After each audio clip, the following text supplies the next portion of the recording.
इयत्ता 11वीची केंद्रीय ऑनलाईन प्रवेश प्रक्रिया सुरू करण्यात आली आहे, पण सर्व्हर डाऊनमुळे विद्यार्थ्यांची तारांबळ उडाली आहे। प्रशासनाने दिलेल्या दिवसाची मुदत संपत आली असून 4 दिवस मुदत वाढवून द्यावी अशी मागणी विद्यार्थी आणि पालकांमधून होतीये। पन्हाळा तालुक्यामध्ये इयत्ता 11वीसाठी केंद्रीय ऑनलाईन प्रवेश प्रक्रिया सुरू करण्यात आली आहे।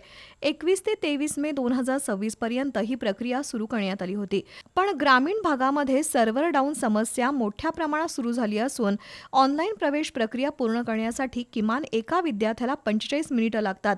सर्व्हर डाऊन असल्यामुळे विद्यार्थ्यांची कॉलेज परिसरात एकच तारांबळ उडालेली दिसून आली। सध्या पहिल्या फेरीचे प्रवेश फॉर्म भरण्याची प्रक्रिया सुरू झाली असून 21 मे रोजी सर्व परिसरातील सर्व्हर डाऊनमुळे अनेक ठिकाणी समस्या निर्माण झाल्या। त्यामुळे 22 मे रोजी ऑनलाईन फॉर्म भरण्याची मुदत संपणार होती, ती 1 दिवस वाढवून देण्यात आली आहे। पण आज सकाळी 10 वाजल्यापासून दुपारी 1 वाजेपर्यंत परिसरातील सर्व्हर डाऊन झाल्यामुळे विद्यार्थ्यांना ताटकळत कॉलेजवर बसावं लागलं।